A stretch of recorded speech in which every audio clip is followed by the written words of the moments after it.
affordability. Good afternoon. I'm delighted to see all of you here today, and delighted to welcome you to the November edition of the Risk Regulation Seminar Series. My name is Kerry Colanisi. I'm a member of the faculty at the law school where I direct the Penn Program on Regulation, which is an inter-university program devoted to, of all things, regulation. And we're pleased to co-sponsor this seminar series on risk regulation with the Wharton Risk Management and Decision Processes Center. And I'm going to turn the podium over to the director of that center, Howard Kunruther, in just a moment. First, I wanted to invite you to sign in if you'd like to be added to our mailing list and receive announcements about our other seminars throughout the year. We meet once a month. And our next seminar, which is the second thing I wanted to mention, our next seminar will be December 3rd. Richard Locke of Brown University will be here talking about his most recent book, currently out hot off the presses, on the limits and the promise of voluntary approaches to regulation.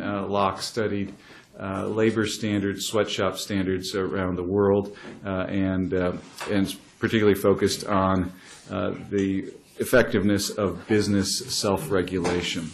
That's all I have, other than to thank Howard Kunruther, who will moderate today's panel. Thank him for moderating, but also for putting together this remarkable lineup. I am, like you, very eager to hear what our panel members have to say. I want to thank each of them as well. And now I will turn things over to Howard, and I will pass around 2 notepads to sign in if you'd like to be added. Thank you, Kerry. Welcome, everyone. I'm going to be relatively brief in my introduction because we have a wonderful panel and we want to hear from you as well. But I think it's appropriate to start our discussion this afternoon by certainly mentioning all the sympathy that we have for everyone in the Philippines who have been hit by Typhoon Haiyan and the recovery process, which is ongoing as we speak. And also to recognize the fact that this is 2 weeks ago we had the first anniversary of Hurricane Sandy, which hit the Northeast on October 29th, damage of $80 billion. And $50 billion in disaster relief to New York, New Jersey, Connecticut, and Delaware.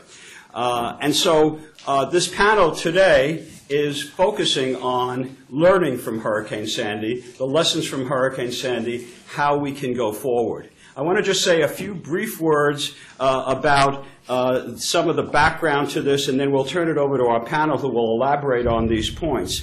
But I think you should know that 3 months before Hurricane Sandy, the Big Orders Act was passed with the National Flood Insurance Reform Act of 2012, and it had a set of principles in this that insurance premiums for second homes and homes that had repetitive flooding should be risk-based.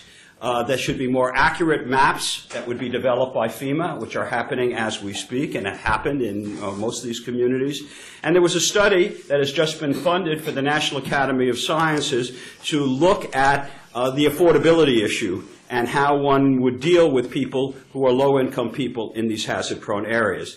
And this panel today is really designed to discuss the challenges that we face in dealing not only with this legislation, but getting people to undertake mitigation measures. Risk-based premiums are one way to do that because you can get a premium reduction if you make your home safer. No, you won't get that if the rates are highly subsidized, as they have been in some areas.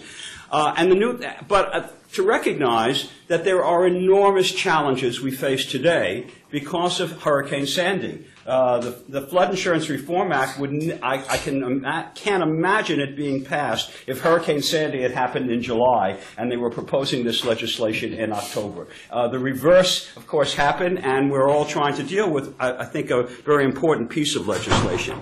2 other points to make before I introduce the panel. In in the year following Sandy, there were two very important reports that have been completed, and our panel, all members of our panel have been involved in one way or the other with these reports. Mayor Bloomberg, Mayor Michael Bloomberg, who is still mayor of New York until January, issued a report, A Stronger, More Resilient New York. What steps should be taken by New York City to reduce property infrastructure losses significantly, recognizing the climate change problems that we all face and sea level rise. And then Secretary Shaun Donovan, 2 months later, this report was issued in June, in August, issued a report on Hurricane Sandy rebuilding strategy and what initiatives should be taken by the federal government in combination in working with states and local communities to make them more resilient to future flooding. So these two reports are background for what we'll be hearing today. So what I'd like to do is briefly introduce the panel. All of you have gotten an invitation. You know all their backgrounds. It's a very distinguished panel. I'm going to introduce them in the order in which they'll be presenting their remarks, and then we'll have each of them present for 10 minutes, and then open this up for possibly a few points that they may want to make to each other, but particularly to hear from you with your comments and questions. And on my right is Roy Wright, who serves as the FEMA's Deputy Associate Administrator for Mitigation.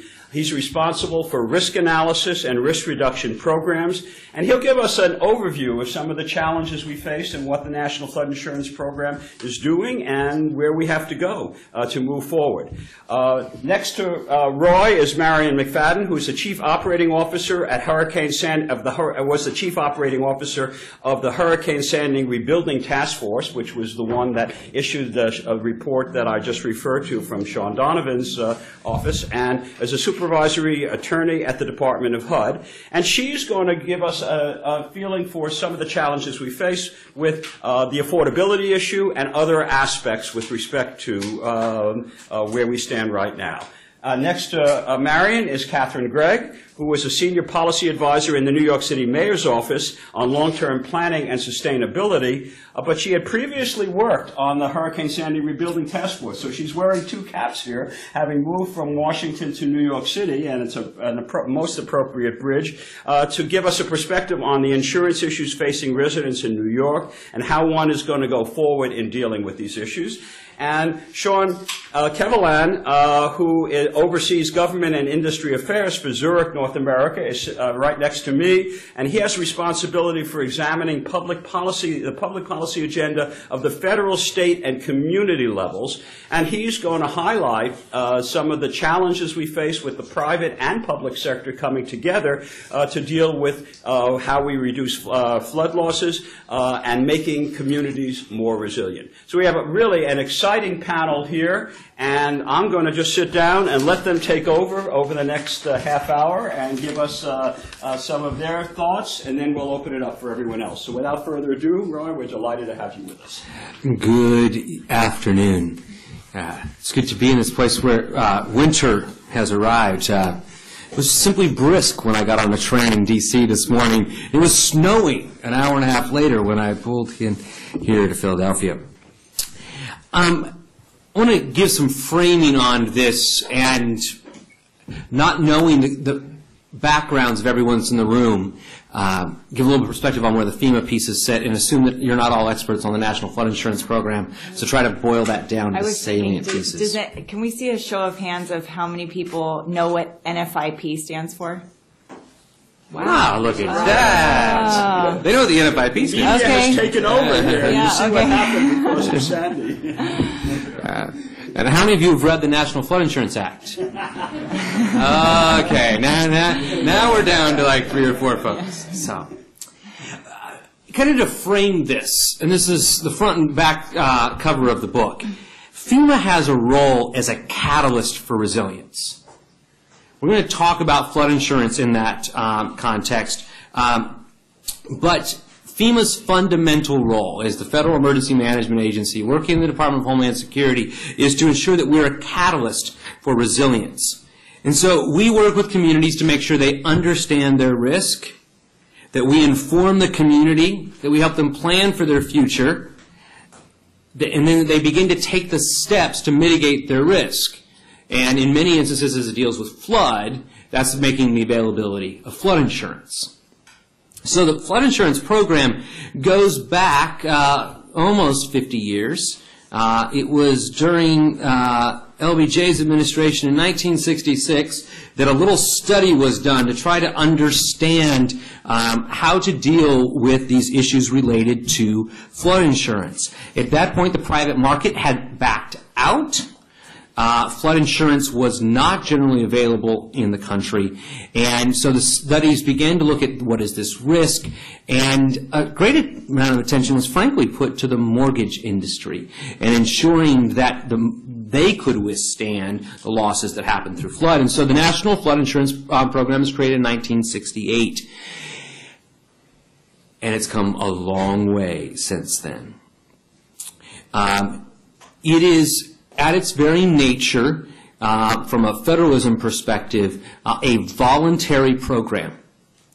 It is a voluntary program that 22,000 communities in America, which constitutes about 98% of the nation's population, have chosen to join.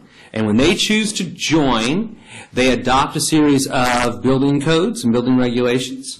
They understand their risk, and they put the associated component, and by doing so, we reciprocate and make flood insurance available in those communities. 22,000 communities across America. There's a pretty high saturation level in terms of the engagement in this program.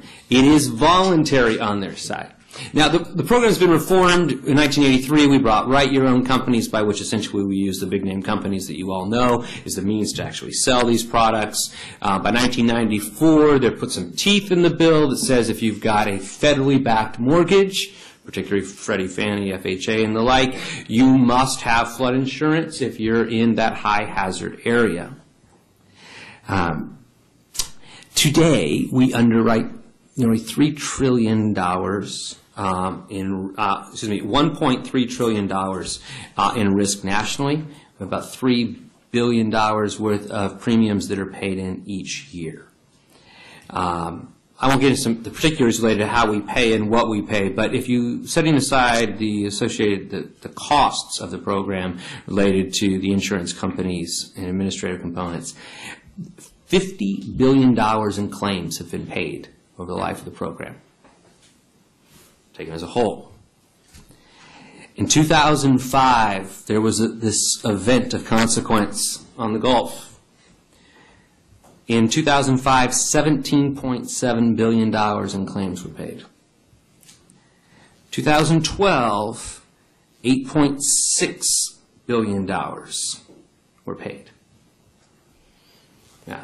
We're a business school, so I'm sure you guys have all done the calculation that says 26 of that $50 billion that has been paid out were paid out in just 2 of the 46 years of the program for catastrophic events. And you look at that, and how can that happen? Well, Congress created the program with a series of subsidies or discounts. Early on in the program, those subsidies were actually paid for out of the Treasury. In the mid-'80s, they decided to get out of that game and simply assume a statutory discount for subsidies. Essentially, it says if your home was built prior to your community joining the program, largely we're talking about the late 70s, you're going to get a discount. And another set of one we call grandfathering, by which it says, well, the understanding of risk or the map has changed over time, but you built based on the best available data at the time, you based on those rules, therefore we give you a discount. Well, this insurance program has got a whole lot of attention because there are pieces of it that are actuarially sound, but there are 19% of the policies as it stands today that have had these discounts that were applied to them. 81% of the policies, actuarially sound, would follow the conventions you would normally see in the insurance space. 19% of them have had a series of these. I'll come back to some changes that happened in this Bigger Waters Reform Act this last year. But I mentioned this as a quid pro quo. So yes, we make insurance available, but it comes with 2 other pieces. First of all, FEMA, working with our local partners, analyzes the risk because we're convinced that it's very difficult to actually take action to mitigate your risk if you don't understand what it is. And so we do studies looking at the hydrology and hydraulics about where that water is going to flow in various catchment areas to put out maps. The decision was made to say that the high hazard area is that 1% annual chance event. Sometimes it's referred to as the 100-year event, but that's an inappropriate use of the statistics. It's the 1% annual chance in any given year. If you're inside that area, that's where the mandatory purchase kicks in. But it's also the place by which the community has to regulate the kind of construction that happens inside that area, to ensure that the future construction is built better. And so this idea in the program is trying to ensure that we're doing no future harm. So we've dealt with today's risk, historically, by giving quite a bit of leeway through subsidies and grandfathering, but asked communities to adopt land use ordinance to ensure that future construction is done out of harm's way or built high enough, strong enough to be able to withstand those events, essentially, to be resilient. It goes back to the core of this. So there's been a lot of attention related to Biggert Waters, and I spend a tremendous amount of time talking about the Biggert Waters National Flood Insurance Reform Act of 2012. I'm going to give you a couple of high points and let's wait till the Q&A, because it's far better to listen to your questions about it than to imagine what that might be. I will tell you that as much as that law is sometimes demonized, I want to make sure you understand that there are 51 sections to that law. There are 3 of them that are talked about in the public. One of them dealt with the removal of most subsidies. The second one dealt with the removal of the most grandfathering. And the third one said you should go study affordability. It has always been the administration's position that affordability be addressed when the law was, the reauthorization came up and the law was passed. And there are some incremental kinds of affordability elements that were included in the law, but as others will demonstrate to you in spades, most folks believe that it has been insufficient in terms of its attention to affordability.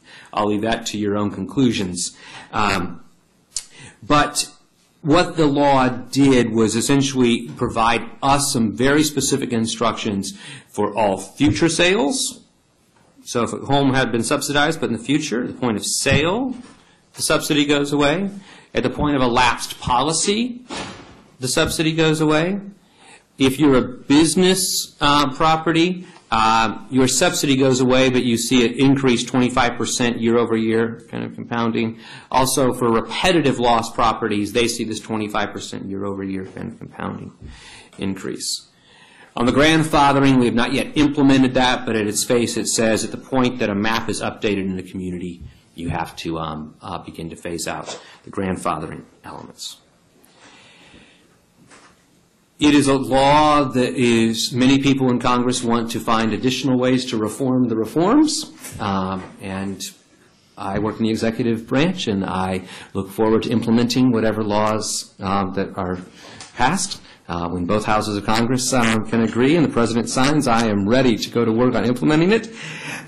But I come back to this basic element, that pieces of this may get demonized, but at its core, the sense is that we need to ensure that given the amount of the nation that is built in harm's way, we estimate about 10 million structures are in this high hazard area across the country, that when they experience these events, we are doing what we can to ensure that they can rebuild by the availability of insurance. And better yet, for future construction, we're in a position by which it can withstand that event so that it truly is resilient. And taken as a whole, the program does a pretty good job in driving those kind of behaviors across the country. The program isn't without its warts. We'll talk about more of those. Finally, I want to come back to Sandy elements. We update the analysis of risk on an ongoing basis, and some work had been started 2009, 2010 to update the coastal analysis for New York and New Jersey. We were a little more than halfway through those studies when Hurricane Sandy came ashore. Before Sandy ever came ashore, we knew that the current maps, in the case of New York City, we're talking about 1983, understated the risk. And so what we did, partnering with the city, the state of New York, as well as the state of New Jersey, is hit the accelerator on those studies and says we need to get this information out as quickly as possible so that we can inform the rebuilding. Some of this was driven by the fact that Biggert Waters was driving, was perceived to be driving up the cost of insurance, at which point you want to make sure people rebuilt at a level by which they would have more reasonably priced insurance. But most importantly, we wanted to make sure that people understood that at the point they were rebuilding, we had the greatest opportunity to ensure that we rebuilt in a way that was more resilient, that the mitigative actions, both at a residential structure level as well as at a community scale, could be taken in stride, given the kind of catastrophic event and the recovery and rebuilding that was taking place. So with that, I'll turn to Howard and to thank you very much, Roy. Just make one comment. I think everyone should recognize that what really happened with this National Flood Insurance Program, which is a program where most everyone buys insurance from the federal government, is a real effort on the part of FEMA, as Roy is describing, to really take not only this legislation seriously, but the whole idea of getting people to recognize the risk of living in a particular area. And an insurance premium that reflects risk and a map that is a well-designed map will tell you how hazardous it is or how safe you are. And that's really the spirit of trying to get people to also mitigate if it turns out they're living in a hazard-prone area. We'll turn to Marion for her comments. Thank you. So I'm a career HUD attorney. I've been working on disaster recovery through the Community Development Block Grant, or CDBG program, since 9/11. I certainly never thought I would have the opportunity to assist in rebuilding New York twice, but here we are. After Hurricane Sandy, the president quickly decided that he wanted to set up a cabinet-level initiative and created the Hurricane Sandy Rebuilding Task Force. He chose the HUD Secretary, Shaun Donovan, to lead the effort. Secretary Donovan is from New York and often says he married up because he married a Jersey girl. And so he brought really a personal connection to the region, to his leadership. HUD also was ultimately selected by Congress to have the single largest appropriation under the supplemental funding bill, which also, I think, explains HUD's leadership of the Sandy Task Force. In setting up the task force, we knew that we wanted to have an advisory group comprised of state, local, and tribal elected officials so that we could get feedback on the ground. We set up offices in New Jersey and New York, as well as in Washington, D.C., which we staffed with federal government employees on detail, like myself, as well as some temporary hires like Katherine, who whatever you think about the Hurricane Sandy rebuilding strategy insurance section, I'm happy to say, if you like it, talk to me. If you don't, talk to Katherine, because she actually wrote the insurance work. I'm kidding. You're going to love it if you haven't read it. It's great work. So when we started talking with our advisory group, the elected officials, as well as with advocacy groups on the ground, we immediately started to hear real anxiety about the cost of building back homes. 650,000 homes were damaged or destroyed by Hurricane Sandy. 9 million people lost power. It was, by any measure, an extraordinarily powerful storm, one of the worst in our nation's history. People were very concerned because of Biggert Waters, because of remapping of the flood maps, and also because even if they were not required to carry flood insurance by a mortgage because they took an SBA loan or got assistance from FEMA for rebuilding, or if they now take CDBG money, they would be required to carry flood insurance policy for those properties in the floodplain. So properties that were not in the floodplain before may be added, or people may have a new demand to take flood insurance. So flood insurance was definitely on people's minds. There is a kind of a myth that this is a problem of beach house owners. That is absolutely not the case. Nationwide, about 5.5% of the U.S. population lives in the floodplain, And of that 5.5%, about 40% of people are low and moderate income. So this is really a question of everyday people asking questions of whether they're going to be able to afford to stay in their homes.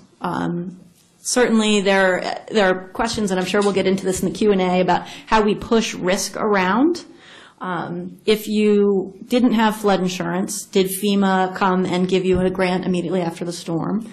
Or did HUD later come along and offer through the state or local government community development block grant funding to take care of all of your needs? So one way or another, did the federal government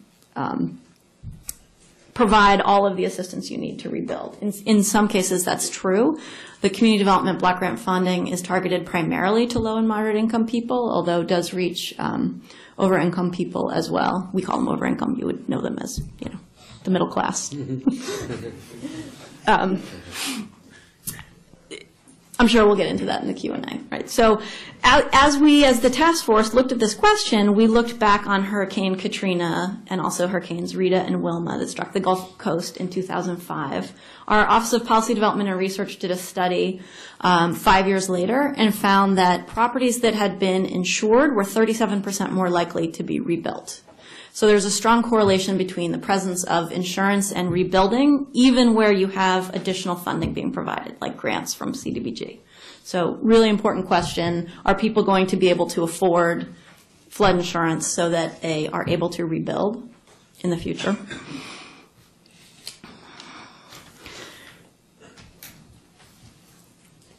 So one of the other things we heard is that people were very confused about what their policies covered and very frustrated with their lenders for when they would disperse funds.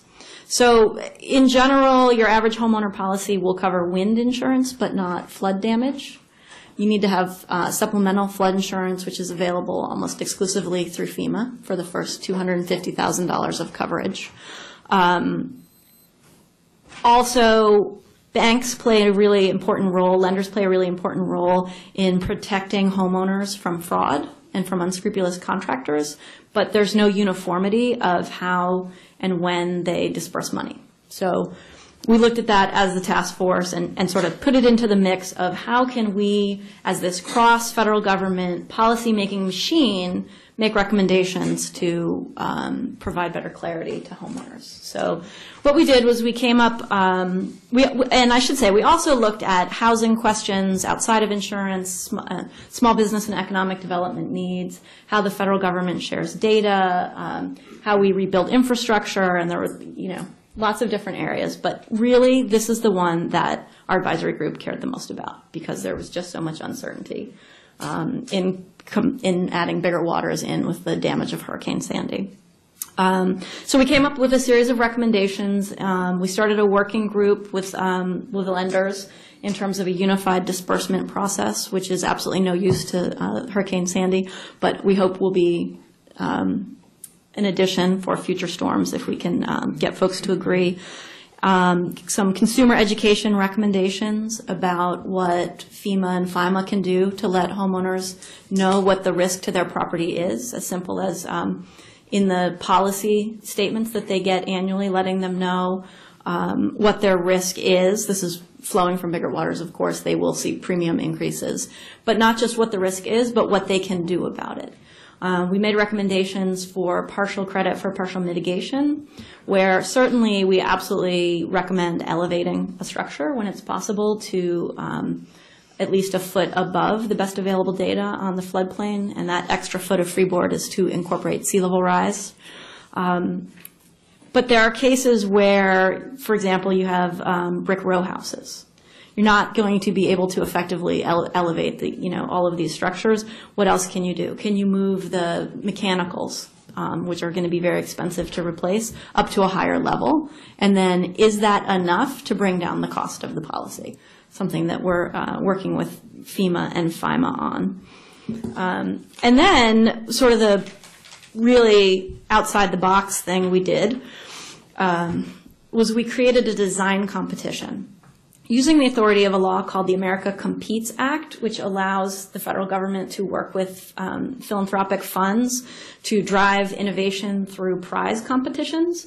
We got funding from the Rockefeller Foundation and the Community Foundation of New Jersey and held a worldwide competition. We received 148 applications for this prize contest. It's a $200,000 prize to each of 10 teams.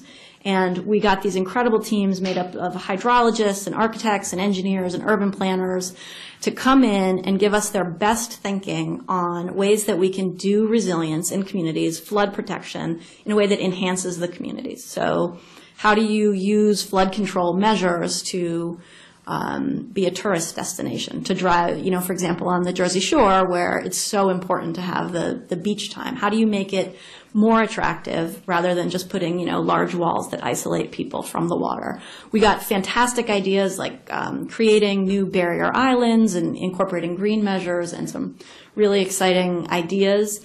At some point, we hope that we will have great projects which will then be connected to available federal funds. So it's not just an academic exercise, but a way of bringing innovation into the federal government spend with CDBG and other, and potentially Army Corps of Engineers and Department of Transportation funding. We will be imminently announcing moving into the final round of that. We had on our website, on the competition's website, rebuildbydesign.org, there are 41 design opportunities that are up there that the teams came up with. And I think probably later this week, imminently, we will be announcing the 10 final designs. So really another exciting thing that we did as a way of looking at how we can protect the entire region as well as individual communities, because there are many, many ways to mitigate. And we want to make sure we're not just pushing risk around, but preventing harm. Thank you very much, Marion. And your last comment really sets the tone for what we really want to get into, which is the notion of taking advantage of a storm here, setting up a task force, and then coming out at the end by saying we want innovations, and then bringing the private and public sector and a whole group of other people together to think about innovations. And now we have to implement them. And we're going to turn from that to some of the challenges that Katherine is going to talk about in the context of New York and broader than just New York. And let me help you get that set up. My first and I think there's a mute on here that we can unmute, and let's do that right now. Let's see. I'm also happy to talk without it. No, you've got it. We're right there, and you have a clicker here and Perfect. Or thing, and you're on course. So Roy has talked a lot about FEMA and the background with NFIP, and Marion has talked about the Hurricane Sandy Rebuilding Task Force, which was an honor and a privilege to be a part of. I've moved from the federal level to the city level, which is an interesting transition because you get to see where people talk about policy and then thinking about on the ground, how do we implement policy and who is affected by these changes and decisions.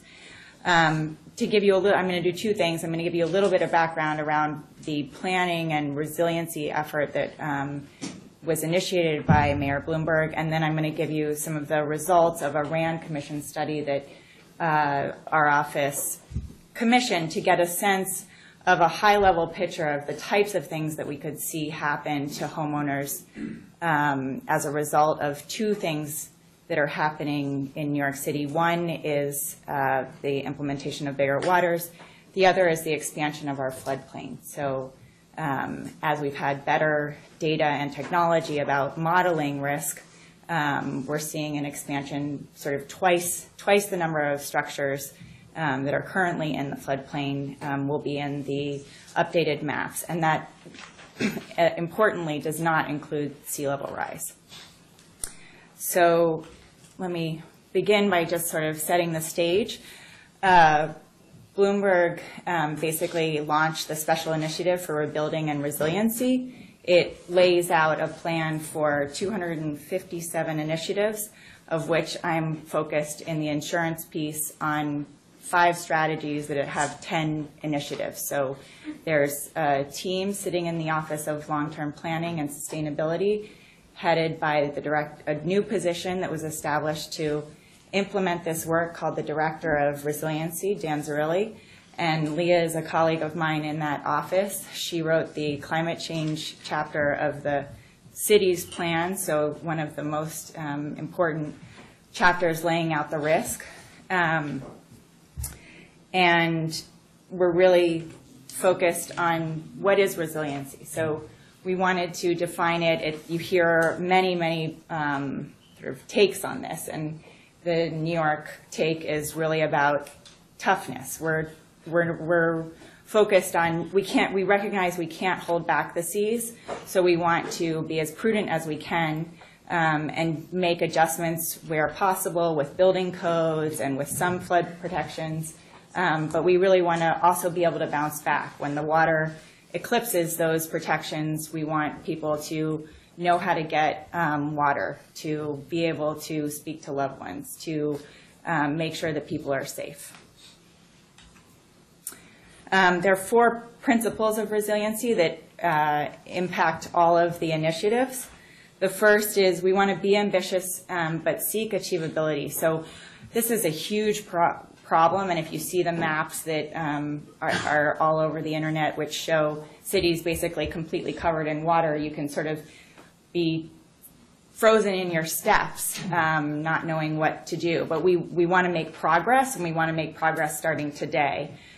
So what are the tweaks on the building codes? One example that we've done already is to adopt the preliminary work maps, even though they're not sort of the final take on what our floodplain looks like, as the building standard already. So we're not going to wait till 2015 to have those sort of the stamp of approval, go through all the processes. We want people to sort of look at that and say, okay, I should be building to base flood elevation plus 2 feet. We want to acknowledge that resources are there's limits to our resources, but stretch them. So this is talking about cost benefit. Where do we have opportunities to leverage diverse amount of funding, but where do we also get the biggest bang for our buck? This is an important one. This is sort of about the toughness, right? This is about creating layers of protection. So it's not just about building the walls, which in some cases the coastal defenses, that's putting more sand on some of our dunes, which is already happening. But it's also about buildings. This is our existing building stock. This is a city that was not built since 1983. It was built mostly before 1983 when we had our floodplain. So we didn't even have standards to guide much of the construction. So it's as we're looking at that building stock, how can we retrofit it? Marion talked about raising electricals. I think Roy mentioned it as well. That's one way to pull the vulnerability of the buildings, make them less vulnerable in the case of the next water. The other layers are, infrastructure and critical systems. One of the major findings coming out of, it's not a new finding, but as much physical damage as we had, there's nearly twice as much damage in business interruption. So having the lights off from 34th Street down, shut down business, literally and figuratively, whether it's people can't get up and down their buildings, or the pizza oven doesn't work to heat up the pizza.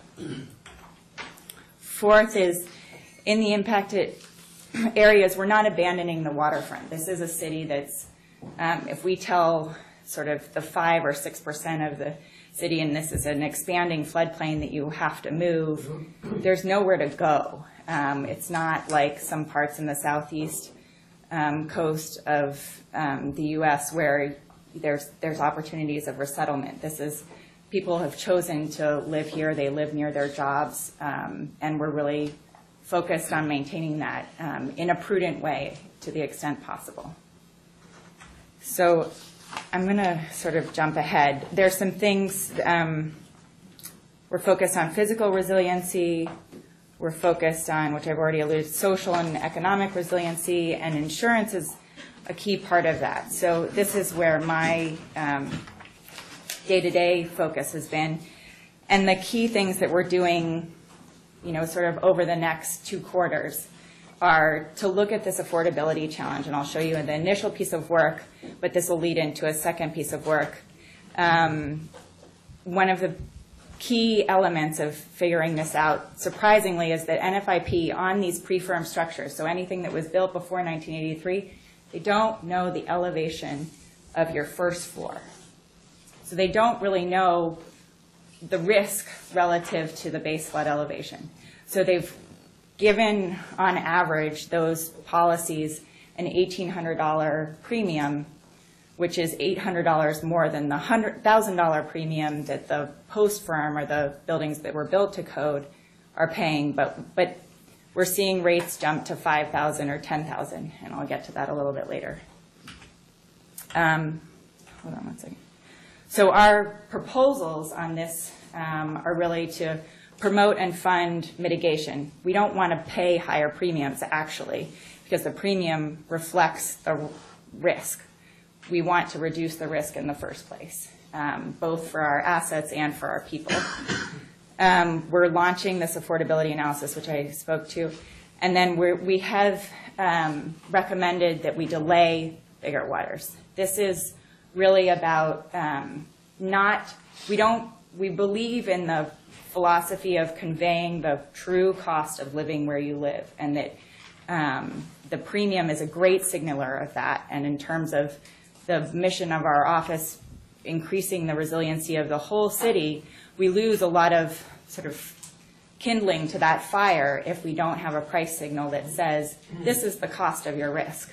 However, this is about the viability of our neighborhoods, and to, in some sense, have some of the cost increases be a surprise is something that we need to balance the pressure of that price signal and jumping to those costs. And I'm going to skip right ahead to the types of increases that we're seeing. Well, first I'm going to touch on the maps. So who is going to be impacted? Currently in the 1983 firm, which is the flood insurance rate map, there are about 26,000 1 to 4 family homes, 36,000 buildings, 220,000 residents.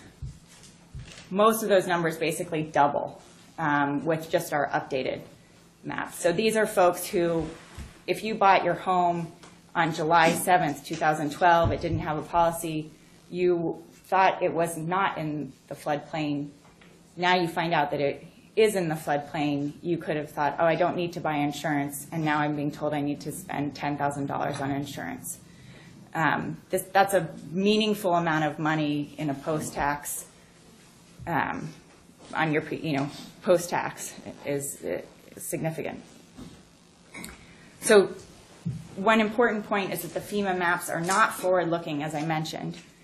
So what happens if you include sea level rise? These are our 2050 projected numbers.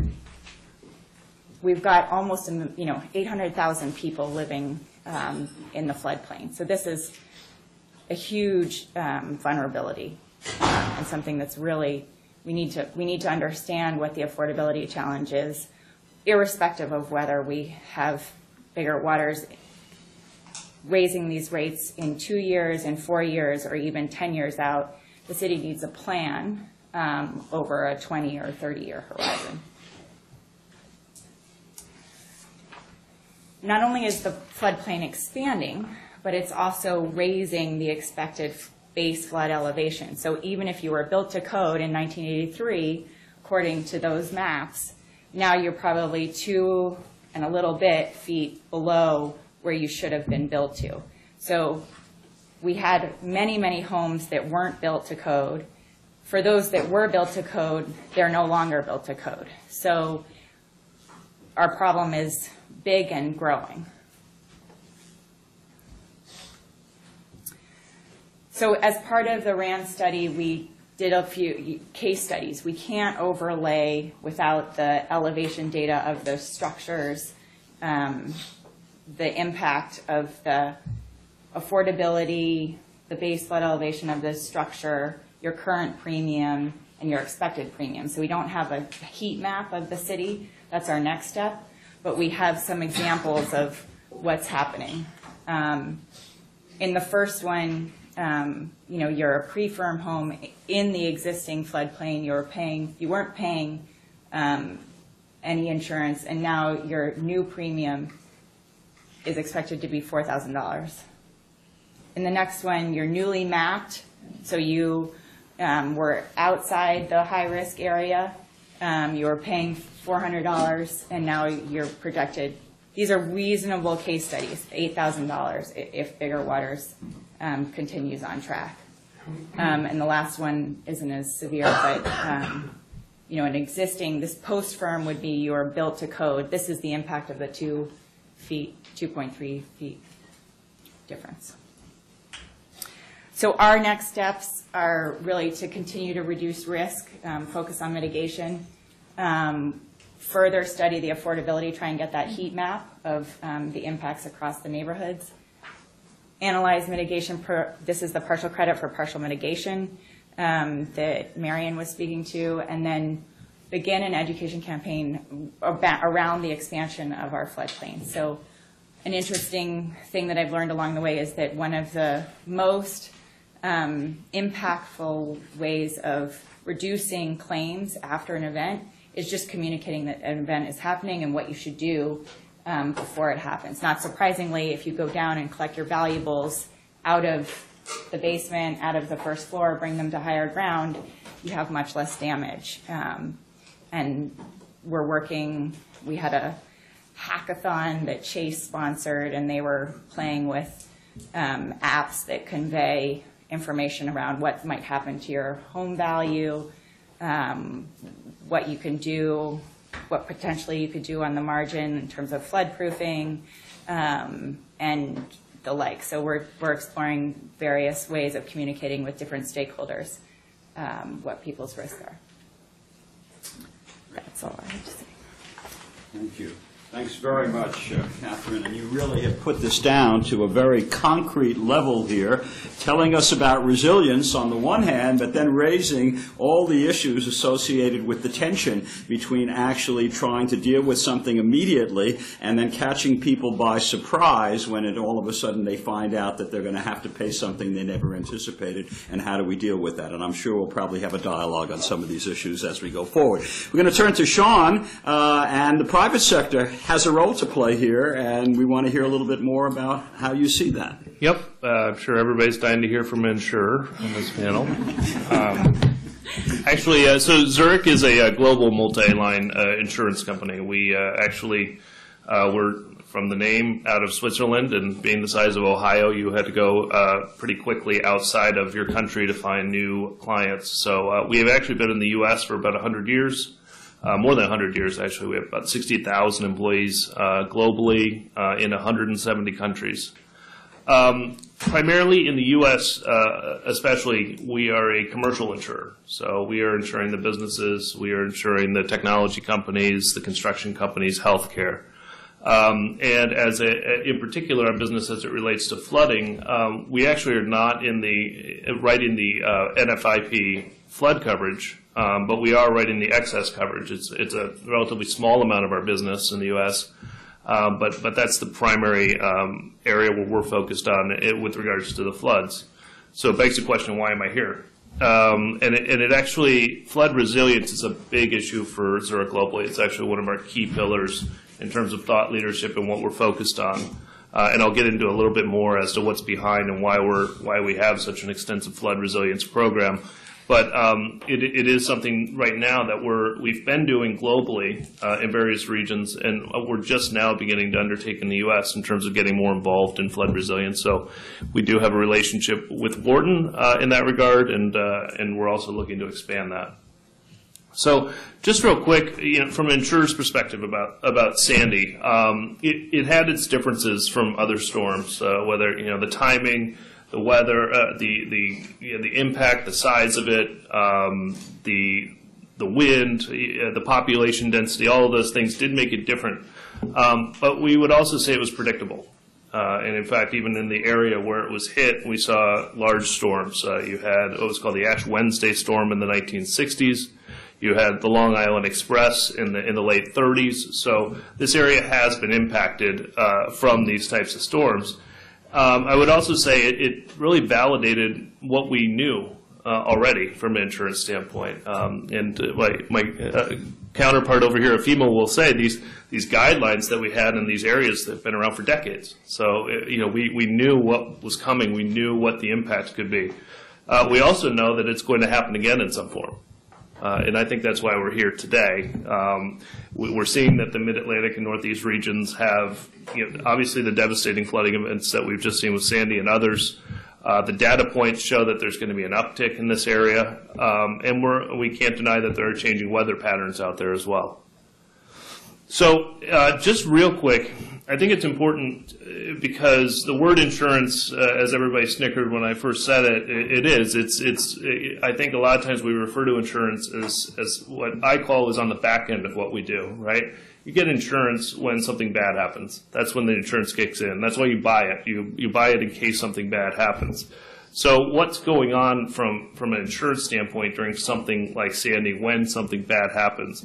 I was really happy to hear you talk about communications, because that we've learned from various storms here in the U.S. and around the globe that communications is becoming increasingly more important during a storm, before especially. And then using a variety of different channels of communications, whether it's social media. Texting has been one of the most effective ways of communicating before and during and after storms. We're doing whatever we can to help our clients and the communities prepare. And social media, websites, digital newsletters, press releases, whatever we can do to communicate post, during, and after. That's a major part of what we do as insurers during a storm. We also are getting on site. So as you have mentioned, when businesses are down, the economy is down. So it's our job as commercial insurers to make sure that we're helping our business clients get back up and running. And so in a matter of 2 days, we had our people on the ground figuring out what needed to be done, making sure that the claims were done. I think within 14 days, we had over 2,000 site visits by the Zurich team after Sandy. And then people need their payment, right? So we figure out what the damage is, and then they need to be repaid. The aggregate that Zurich paid on the Sandy catastrophe was around $700 million. So not in any way a small storm in terms of how the economy was impacted. I think it's important to note too something that happens during these larger storms, and it's happening more and more from an insurance standpoint, and I think probably everybody at this table would agree, is this element of uncertainty that happens. There's a big storm that's happening, there's a large population, and then there are actually processes and plans in place to make this happen, right? And there are designations and things that happen after a designation.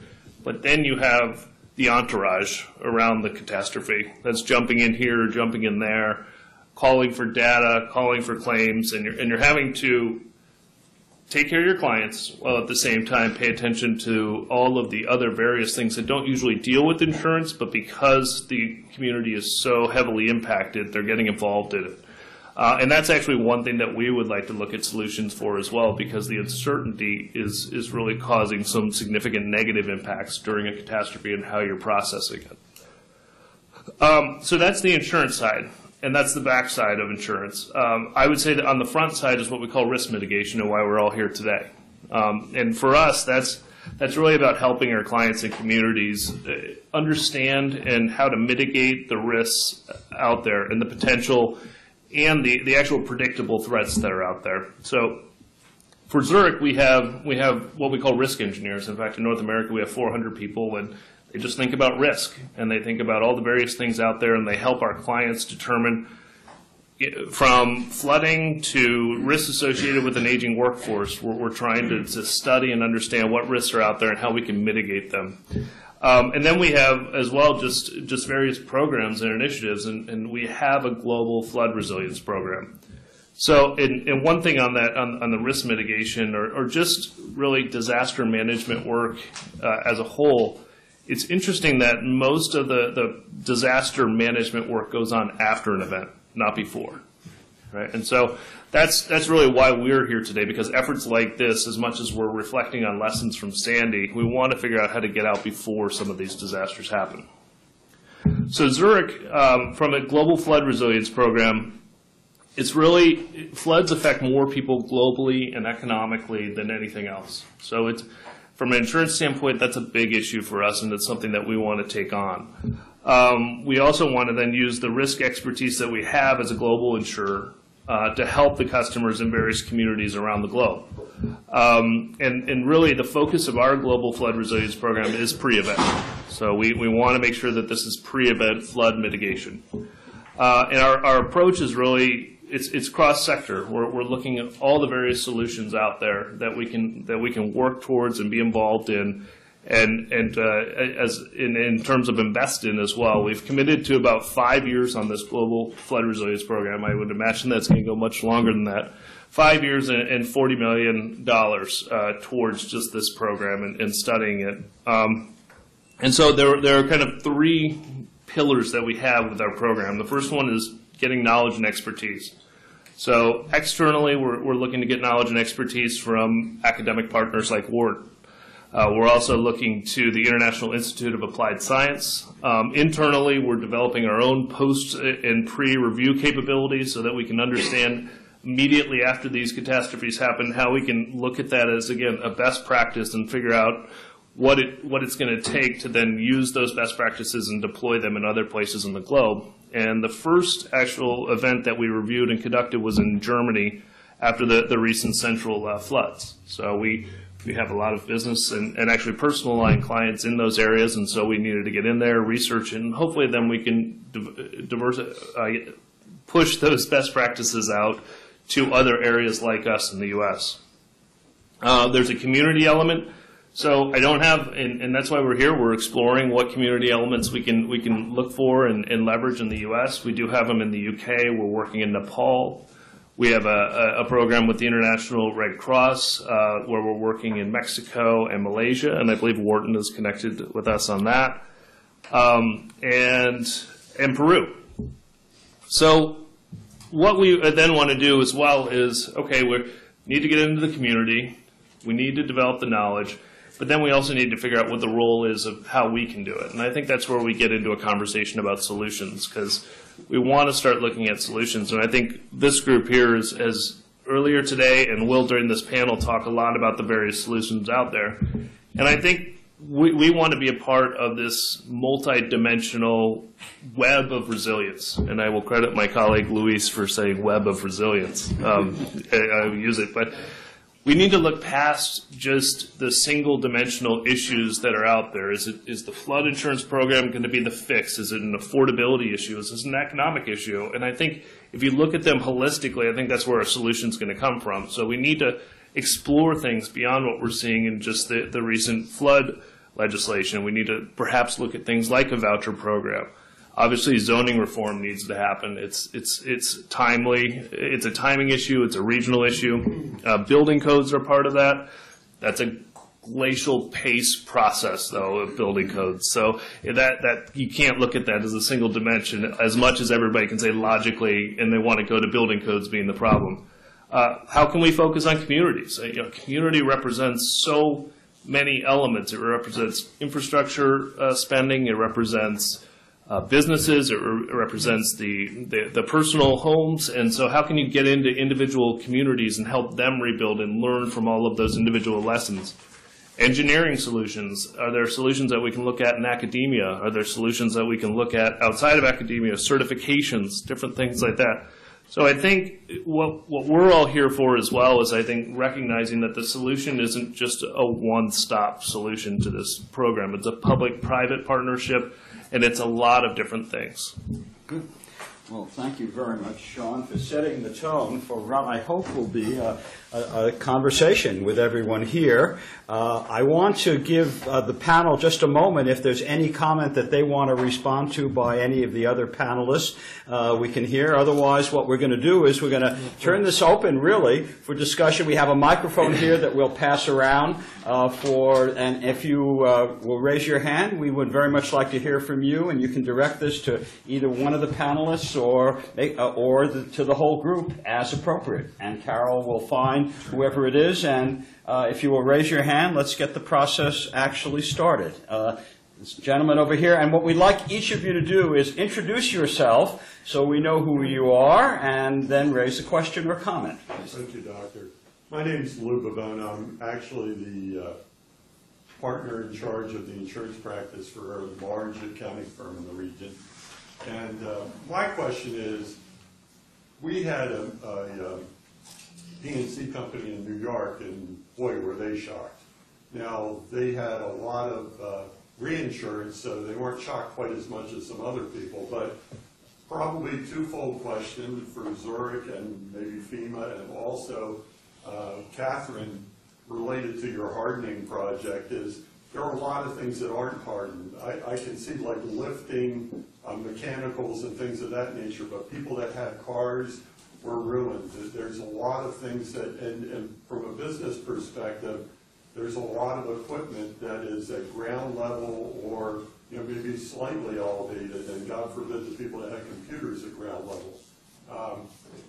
But how do you roll that forward and possibly get evacuation plans or elevation plans for equipment and other things that technically you really can't do much about, as far as flood planning, unless you build garages and have everybody move their cars inside. Okay. How do you address that type of risk, and what are your suggestions? Good. You want to start, Shaun, and then we can move to... I have one quick. Okay. First, you don't need the car, just do the bicycle. I second that, as many of you know. Although you can't bike big equipment across the country. And that's what we're doing. That's what our clients are doing. I think that might be the point where you're going. And so I think there's two parts to it. The first is preparation, and that's part of what you have to do is you have to get your clients' plans together. They need to have plans. They need to know. Flooding is predictable for the most part. I mean, we have flash flooding, but things like a hurricane flooding, we know weeks in advance. So there really should be pre-storm communication so that you can help your businesses understand the impact and, to your point, collect all the valuables in the basement so that and get them to higher ground. And then I'm trying to remember the second point of the second.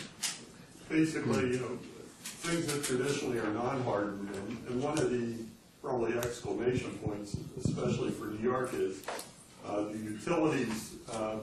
utilities and feeds that tend to be run underground, as well as the infrastructure like the subway systems. What are those mitigative thought processes? Yeah, and so I think all of the thought processes are out there, and it is just as we were talking about. It's the problem is not what they're probably building right now and doing right now. I would say most people are starting to look at doing things right. It's before 1983 even, right, that you needed to have the right things in place. You want to add a comment, Katherine? I would just say, sort of in terms of some of the critical systems, Hospital Row is one of the first places that's going to see a flood wall be financed. So that's an example where we're really prioritizing critical infrastructure. And one of the chapters in the report was on the healthcare assets that were at risk. Subways. Tough. If we had not let the water, I'm not going to get this right. I'm going to ask Leah but it was something about if the Battery Park Tunnel had not flooded, Penn Station would have. Right. And so there's a trade-off about plugging the holes because this is like a big bathtub. So it's a complicated ecosystem of sort of valves and channels. I guess the point I make is it's an interconnected system, and so it's who motivates what. So there are pieces related to, well, where were the generators in these buildings? Well, either by design or mandate, they were all in places that were unfortunate to be. And so as a city, they're making some changes related to that.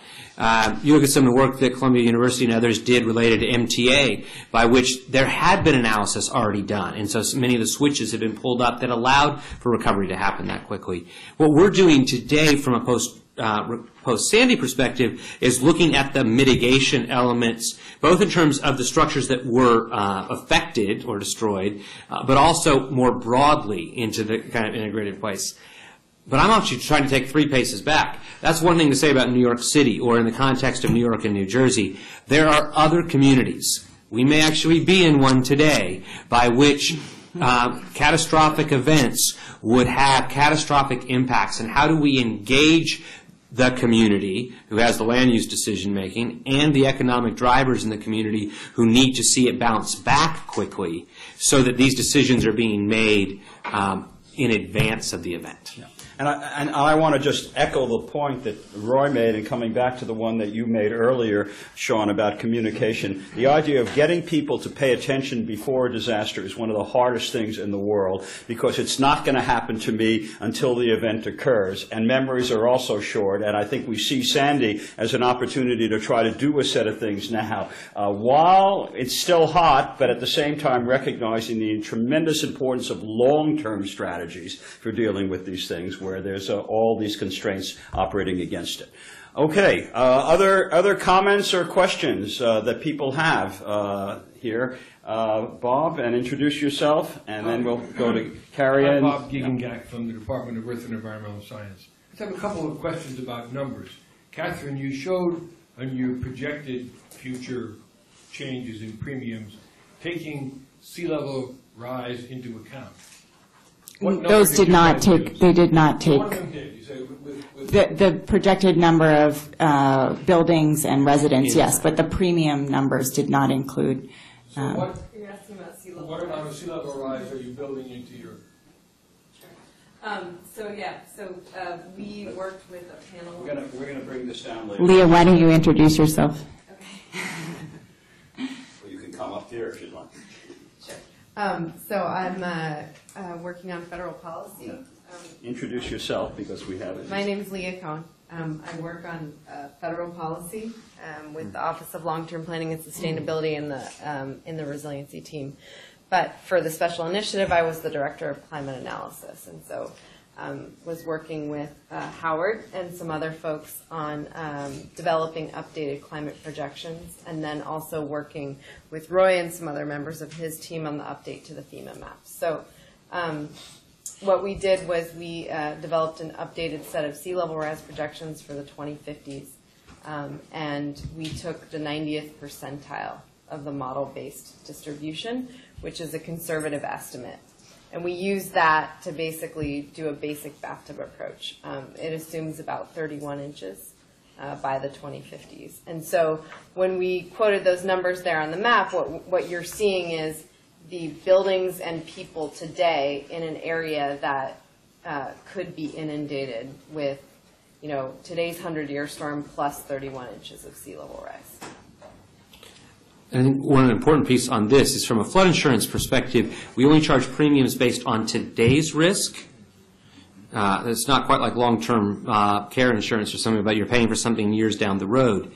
Yet, and one of the things the Biggert Waters Reform Act told us to do is look at the future conditions element. And the particular intersection on that has to do with the land use side of things, which is to say, and this is what New York City is already doing, how do we look to ensure that your future risk is what you're building for? And so as there are improvements to structures, as new construction takes place, let's look at where that line will be 20 years, 50 years down the road. But we'll charge insurance rates based on today's risk.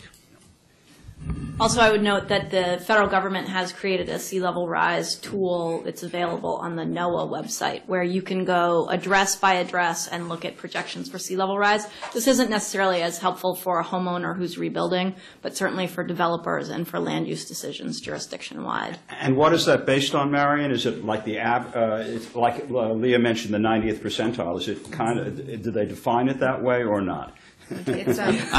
So it uses FEMA's best available data layer, which was developed post-event, and then using some sea level rise calculators available from both the Army Corps of Engineers and from NOAA, you can look at a couple of different scenarios. Again, so this was a point by which we didn't feel from the federal side that we could choose one particular curve and says this is the answer. Rather, we said here's the range of possibilities. New York City actually leaned farther forward and actually chose some specific ranges to work inside in the work that they did. Right. Although the calculator has our ranges as well in the tool. When you're looking at New York City's data. Yeah, if you look in the city. Pushing scenario analysis, which we think is pretty important. It's part of it. Yeah, I have a. Okay. If you want to follow on? You want No, go ahead, follow on. I was going to Harry and then Bob. I was going to shift to behavior. You focused on the importance of mitigation efforts, public education, and so forth. And I'm wondering, what do we really know about how behavior responds to premium and risk-rated premiums? One thing we're observing, I think, today is that one of the most obvious behavioral responses is to push for, as Roy said, reform of reforms. Right? It's a whole lot easier to get members of Congress exercised about this issue and maybe roll back the law than it is to actually engage in the whatever costly risk mitigation efforts there might be. I'm wondering, first of all, I mean, is that right? That if indeed the law were to be pulled back to some degree, that it would undercut the behavioral effect that is really needed? And two, what can we say about how much of an effect it will have? Are there is there either generally some empirical research or studies that have been done in context where there has been risk-rated premiums in place? I don't know if in various commercial sectors, for example, not covered by NFIP, that we can look to see, gee, they're far ahead, and this is what we know we're going to get if we can continue to hold firm on risk-rated premiums, but we're going to lose that. Is there some way to make it tangible how much is really at stake if Biggert Waters is reformed, so to speak? This may be for the whole panel. Try to make, we may go around, but briefly. Catherine, Okay, so there are a couple of slides that I jumped over, but one refers to a study that was done in the Carolinas that Rand referenced in our document about they could look exactly at home values inside and outside the floodplain, and what we saw is that for an increase of $5,000 in premium, that could cause a decline of $100,000 in your home value. So we saw those kinds of increases in New York, and the average home value in the floodplain is only $345,000. So this is a potentially catastrophic neighborhood impact on home values. Anecdotally, in terms of what's already happening, so that's sort of statistically, Dan Zerle, the Director of Resiliency, he doesn't live in the floodplain. He lives just outside in Staten Island. He recently went on Zillow and was looking at the price of his own home, and that has already fallen. He didn't disclose the percentage, but he worked Veterans Day and Election Day, so which were both holidays for city employees. I would offer you this. I think that the data on how much it affects is uneven because you can look across the nation. There is a decrease in value that happens post-event, independent of insurance rates. We do see that across the board. Question is, what does the rebound look like? At a national policy level, you can look at the principles of ensuring that that you use price as a way to understand risk as being a very valuable asset to drive both the information and the response in terms of what kind of mitigation you might take.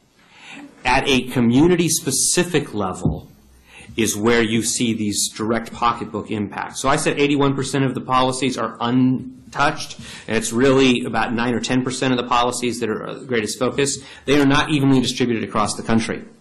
There are concentrations of them. And so I do think that there's this tension by which we really do think people need to know what their risk is. And so some of the things that have been thrown at us as well, from an affordability perspective, you should tell people exactly what their full actuarial rate would be, but find some way to help them make up the difference.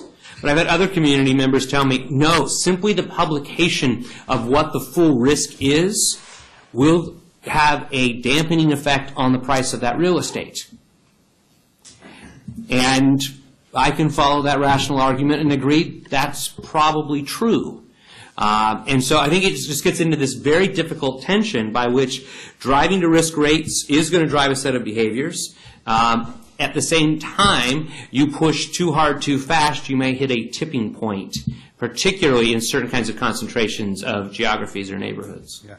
The one point I would add to the comments that Katherine and Roy have just made is that this is one of the reasons why you really want to tie mitigation together with insurance. Because if you don't do that, you're going to have exactly this tension of my property value is going down. On the other hand, if you can somehow let a person know that by investing and doing something to make your house safer, your insurance premium is going to go way down, and you're going to have some kind of long-term loans or something, because no one, and this is the behavioral side, everyone says the upfront cost is much too high for mitigating. I'm not going to do this. And so you have that. You have to put in place a series of policies that would address it on both of those levels. And right now, what we heard from you earlier, Katherine, is that everyone is most concerned about the fact that their property values may go down, and that's one reason why New York City was favoring a delay. On the other hand, one of our challenges here is nothing is more permanent than the temporary.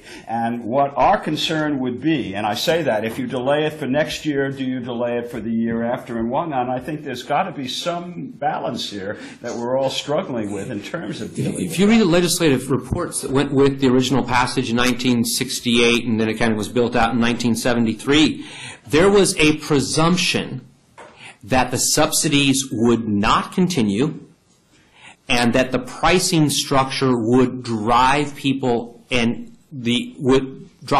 out of the highest flood hazard areas, and that they therefore would not develop there.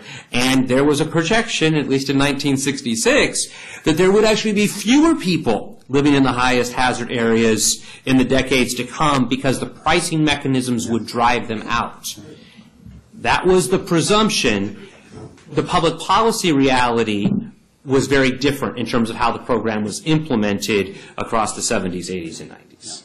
Let me add 2 points to that. So the first thing I would say is remember that 40% of the people living in these floodplains are low and moderate income, and we cannot afford to lose one single unit of affordable housing in this country. We absolutely have a high demand, so we can't afford to just, with the stroke of a pen, take it all away, which is what happened ultimately with the passage of bigger waters. And then the other thing I would say is if we're looking at entire neighborhoods or entire communities losing home values, remember that the federal government is insuring so many of those mortgages. So if people just send in the keys and walk away, well, we'll be back at 2007. So we're just beginning to rebound. So it's a real danger on the horizon. Highly interdependent. Yeah. And just to go on the record on that, Marion, for the Wharton Risk Center, since I made some comments earlier, we have these two principles that we feel have to go together. The first one is premiums should reflect risk. The second one is dealing with equity and affordability and finding ways, whether it's through vouchers or other means, to try to deal with that. The challenge we face right now is you can't put something in place tomorrow in the context of vouchers or these other things, and that's why everyone is struggling with that. But the notion of affordability has to, at least is got to be central to all of this. Otherwise, for all sorts of reasons, whether it's fairness and political dimensions of this problem, we're not going to be able to go forward. Bob, and introduce yourself too, please, Bob. I'm Bob Meyer. Just to kind of build on the behavioral question, I guess you can make the case that suddenly, if all of a sudden, particularly for lower income areas, suddenly our rates were to increase significantly and so forth, it would have no effect whatsoever because no one would buy the policies. It's not like taxes and so forth. And so basically the most predictable consequence of big increase in rates or sudden reclassification is now you have people that just simply don't have flood insurance. And so whoever was the original holder of the mortgage on that, you can't make a person now all of a sudden buy insurance when it was originally a part of it. Because the consequence, now all of a sudden banks are holding these mortgages which aren't particularly valuable, and maybe whereas they might have been willing to pay a policy for a small amount, now when it goes up, they don't want to have any policy at all. And so, in some sense, in this whole discussion, I don't hear any discussion of kind of the demand side of things. Maybe it's better off, subsidizing them, getting some money from them rather than none at all. So, have you thought about that?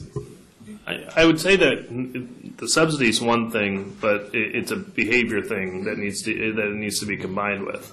So it's absolutely right that you have to address that there's an affordability issue. And people actually, if they own a home or if they live in a certain building, they do and will need to buy insurance whether they want to or not. There is that mechanism if they don't own the mortgage outright. So that's inevitable. But I would say, though, that behavior, though, you need to attach something along there that will help change the behavior, or you're just going to end up in the same place. The flood program, as we were talking about earlier, is known for the same people getting reimbursed over and over and over again. So there needs to be a behavioral change. Yeah, it's a hard sell to convince people that suddenly, like, I've never had a flood, and all of a sudden, $10,000. Well, why is it 10,000? Because there's a 1 in 100 chance of something happening, and well, I'll take that. Right. So two kind of points on that. One of them is to say that what you're articulating has been the basis of the program prior to the passage of this reform bill, right, which is to say you paying something was better and participating was better than nothing. And cumulatively, that has created a $24 billion debt in the program because those mandated discounts over the life of the program were not paid into the fund. They were simply held as a potential future liability against the Treasury. And in an odd bit, we now finance our debt at a wonderful interest rate. We're right now at 0.25%, and but there is not really a way to pay that down as you go forward. The other side is on the low and middle income. I can only speak about it anecdotally. I get to go to some of the most contentious communities in America and have this conversation. And it's really humbling to look at the face of people who are families that are hardworking, people who are trying to do the right thing and living in these tensions. The requirement goes against the home owner. And so for some of the economic strata we're talking about, they don't own the home, so it kind of gets cascaded into its impact on them. But particularly at that middle income level, you start getting into someone who says, I want to run the risk of figuring out what it means not to buy flood insurance this year. Will they catch me? Who will catch me? How might they mandate this? If you can do a little more sophisticated, we can look at means by which you can reduce the deductibles. You can ensure that the right level of coverage is there. Frankly, we've got both an over-insurance and an under-insurance problem in this program. And so you can start tailoring this. But when you start trying to tailor 5.6 million policies, which most people agree is actually under coverage across the country, boy, is that difficult to get your hands around. And so I do think that there's this element related to, okay, well, isn't paying something better than nothing? Maybe so. I don't know. But then you have to start doing the macro analysis to look at the disaster relief fund and the deficits of the flood insurance fund side by side.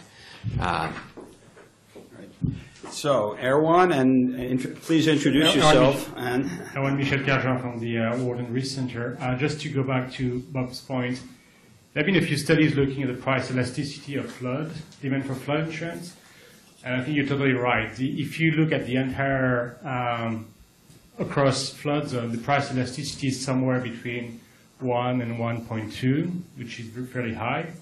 If you look at the price elasticity of the people benefiting from these subsidies, the price elasticity is like 5.5, which is very, very high.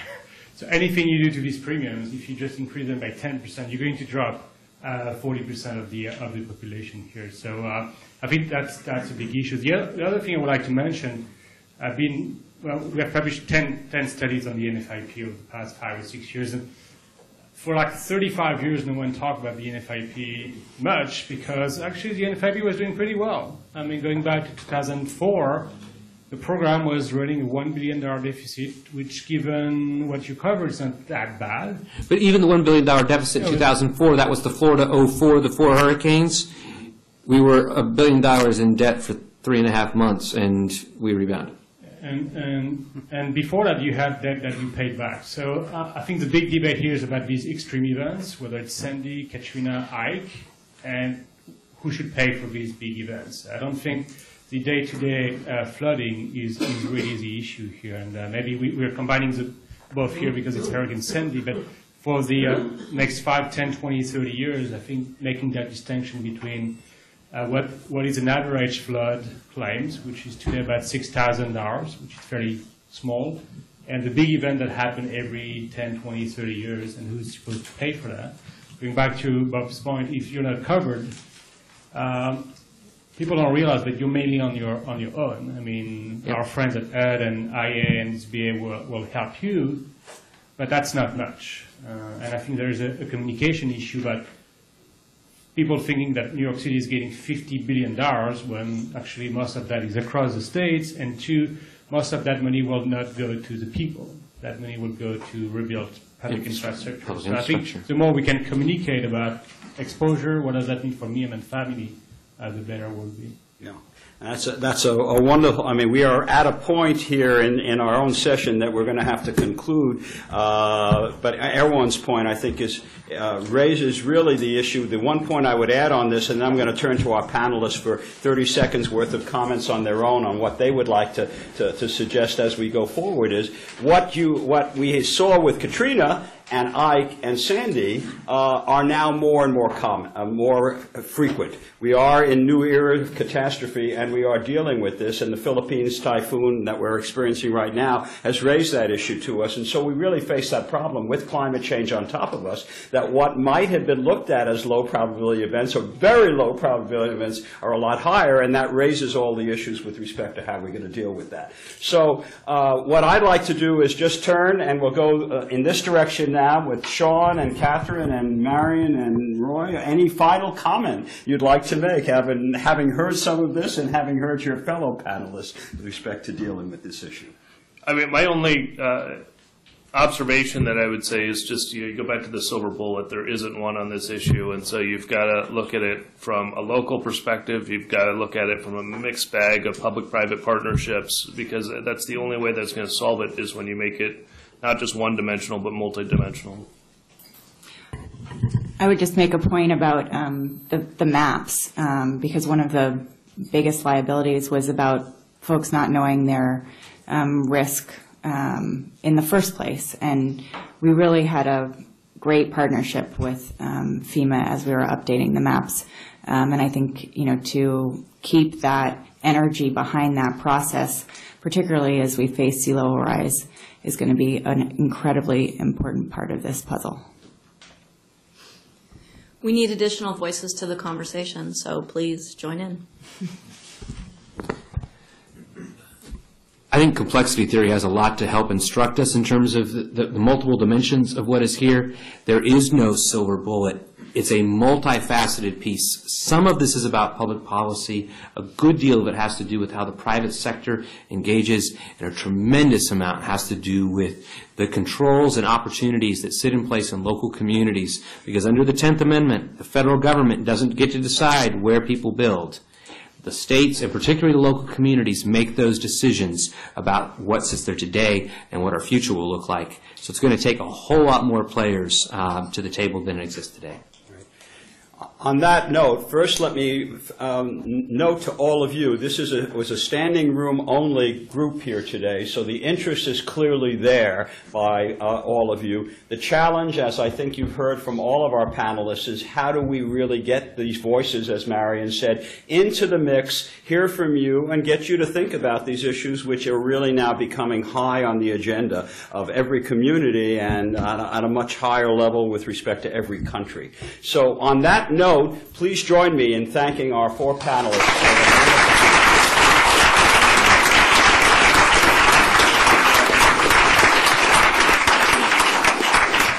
And they will be around for a few minutes if any of you do have some questions you'd like to pose to them.